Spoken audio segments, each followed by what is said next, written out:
Hello and welcome to the next episode of OpenJAR NoLid NoLimits. And today, as always, we're talking with Kim. Hello, I'm Ken from Canada. I'm a manufacturing operations professional for more than 30 years. I'm happy to have another conversation with Arek here. Having a lot of fun. We talked a lot about AI hype in our last episode, so we want to continue this conversation. Arek, how about introducing yourself? Yep, as you said, my name is Arek, a little bit shorter version of what you see on the screen. I've been in the industry for about 20 years, working for several distributors and also EMS companies. So yeah, and always I'm blessed to have this conversation with you, Kin. So yeah, let's kick it off. As you said, we were talking about the AI a little bit before, but I love the sentence that you used, this AI, so artificial intelligence versus AGI. Maybe can you elaborate on the what is the AGI and what do you think about it? Well, actually, I have to credit LinkedIn for coming up with that term because in a lot of my research recently, I've come across this idea of HI or human intelligence. We've heard so much about what all the possibilities of what AI can do, and artificial intelligence, no doubt, is very capable. We've already seen everything from video generation to, being able to come up with some very meaningful answers through the web searches. But, I think we're missing a huge part of it as the human side. And this is something I've experienced, in my last few jobs working with our teams on using and applying AI in manufacturing, where the human side really needs to be considered. So, what are you talking about? The AI intelligence at the moment is just not enough, or do we need to be handling this in a little bit more intelligent way, or what do you mean by that? Yeah, I think what we really need to do is to think beyond the, replacing human side of the idea that AI is going to replace the human. What we really need to start thinking about, particularly manufacturing operations, is how AI can help the human, can make each of our staff, our engineers, our technicians, our buyers, our management people become better at what they do. So we got to get past this narrative of the AI is going to replace the human. It's not. I don't think, at least not in our foreseeable lifetime anyway. So, you're taking us off from the Skynet Terminator vision to more like, they're going to be there and help us out. But what about the advantages of, what can it do a little bit better than us at the moment? Because, okay, we all know we're going into the future and, what we're talking about today, probably in 6 months will be already out of date. But what about today? What about the AI advantage? Yeah, the AI is definitely able to do things that the humans are not great at doing. I mean, this is no different than at the time when we adopted computers in our work, in our daily work, or the internet, or emails. AI has the advantage of being able to process huge amounts of information very quickly, very efficiently, where humans, as smart as mathematicians or engineers or computer science people can work, we're just not cut out for that kind of vast amount of data processing. So when we bring in an AI, we want to look at jobs and tasks that require a vast, looking at and disseminating a vast amount of information, Hmm. and how to utilize an AI to really kind of process that data very quickly to come up with some insight. So some examples of that would be, in areas where we're dealing with big data. A lot of our operations now have lots of data coming off of the machines in the form of IoTs, sending huge amounts of data. We're able to see through the noise in the data to realize that, oh, there's an anomaly in the data, for example, in the one inspection machine. Maybe that machine is falling out of calibration and really needs to be checked.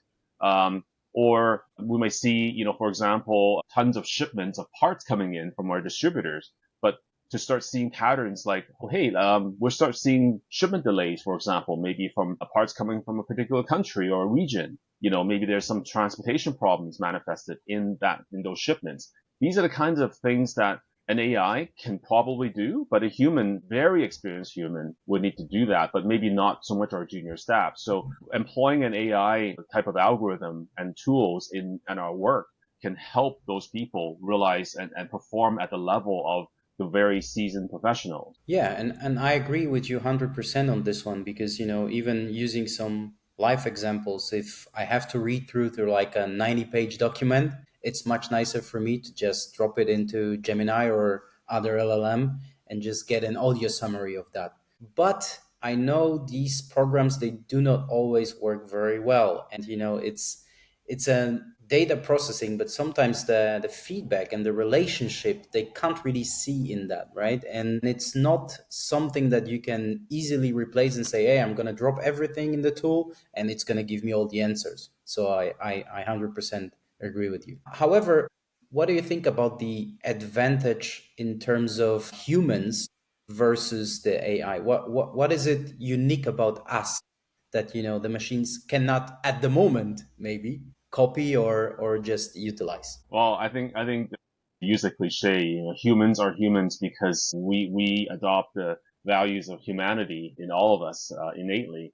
I think what really makes the human intelligence or HI different than AI. I mentioned how AI can process a huge amount of data, but in terms of human, we're very good at being creative and innovative in our thinking. Mhm. This is something AIs can't really do today yet. At least not right where we are in terms of the AI technology. Well, some people may argue, hey, AIs can generate pretty convincing photos, deep fakes, videos. Mhm.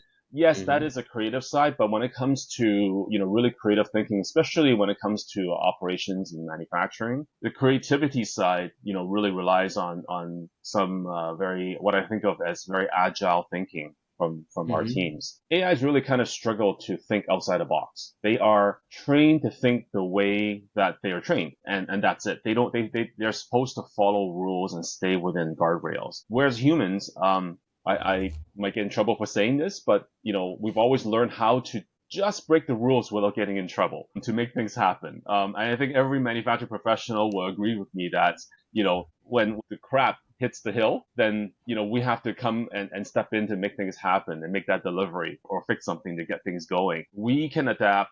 Humans, we can adapt to very different situations very quickly to solve the same problem. And I think that's what really sets people apart. Have you had experience with this, Arek? Yeah. And I agree with you on this one. And when you say the tool is learning from how are we showing and everything, I saw so many nice videos on VO3, for example, but there needs to be a great prompt behind that. There needs to be a creative vision from someone that is making those videos. So I fully agree on that it's AI is actually at the moment is limited by the creativity that we have and how we are able to talk with the tool and translate it in the way that it can actually make it happen and show us what we really want to see and the kind of data we really want to take out. And in terms of the kind of empathy, collaboration, communication, yeah, I agree.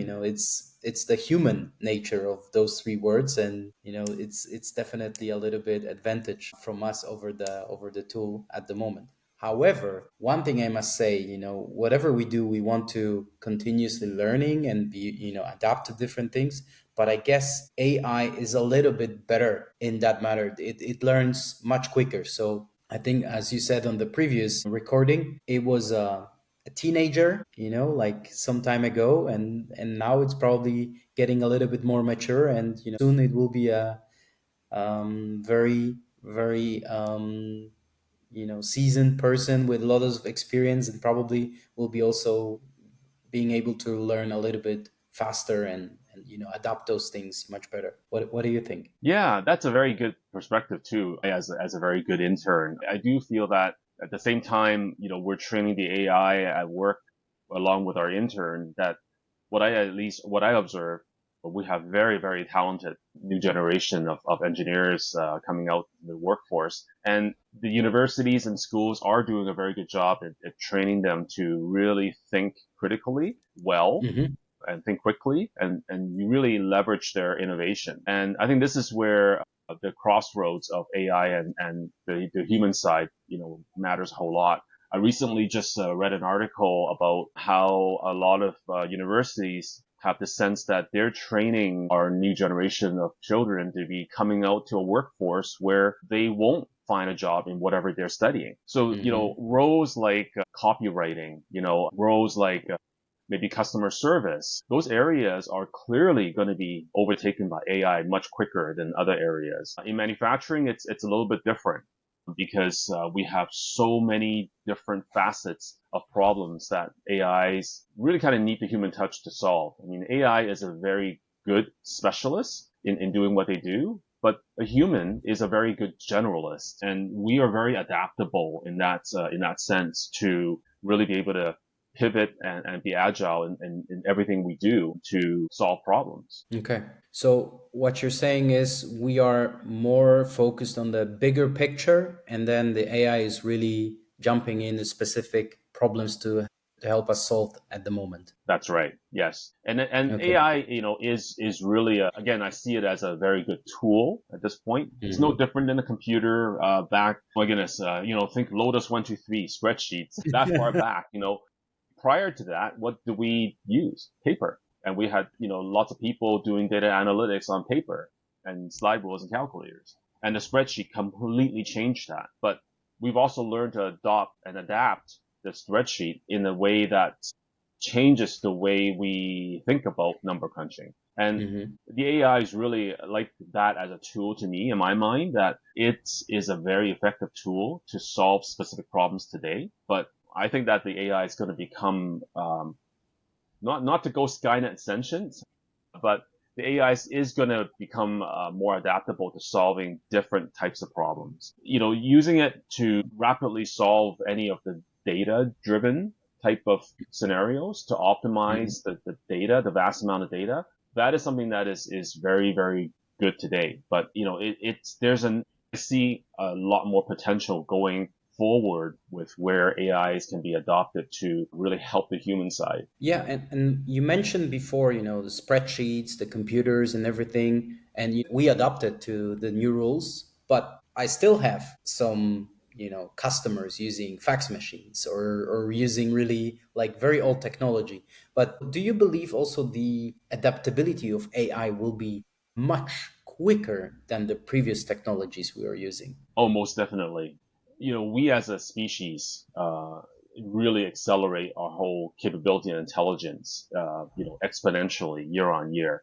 A good example, another post I just recently saw was just 10 years ago, amount of computing power to, adopted by the Fortune 500 companies was priced in the hundreds of millions of dollars. Today, each of us, with just our iPhones in our pocket, have that more than tenfold that amount of computing power for less than $1,000. So that was a really good example of how quick technology evolves. And AI is just another technology that human beings have developed, and it will accelerate very quickly. This is also what gets some people scared, but I'm very, positive about it. I think we will end up using AI for the good and for the better, and not to be become Dr. Evil or something, or Skynet. I think the human side, because of our ability to think strategically, to innovate, and to adapt to whatever situations we get put into, that really makes us different than what AIs can do. And until the AIs can be really sort of fully be adopted into like robotic bodies, we're talking some of these new AI robots that's really getting Mhm. onto the scene. I think, in terms of the again, around the manufacturing realm, the information processing will no doubt need to adopt AI. In fact, if you're running a company today and you're not looking at deploying AI tools within your organization, you're really falling behind. And this is like maybe some of your clients, Arek, that still uses fax machines. As nice as they are, fax machines are not the fastest information transmission tools. An email would be far faster. In fact, a lot of people still use fax machines. I remember an old friend that was working in the legal side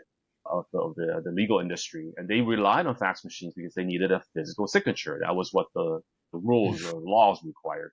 Well, nowadays we have DocuSign, which is super easy to get things signed and documents reviewed. So that's a good example of where the latest technology will really transform the way you can get documents approved and signed quickly. So in manufacturing, it's not much different. We have, many different tools nowadays, like our MES systems, like our PLM systems that we connect with our customers, where elements of AI in those systems will make the process much more seamless to deploy. And that means better, faster, cheaper, ultimately in the end. Yeah, you mentioned a couple of tools, and I hope in the next episode we can really jump into that topic a little bit much since your long experience with those tools, and we're gonna talk about them a little bit more. Maybe give some examples on a daily usage with our electronics industry live and within the EMS. And I just want to close with one statement. To me, AI is the most disruptive technology since the internet. And as you said, if you're not utilizing it right now, you're falling behind.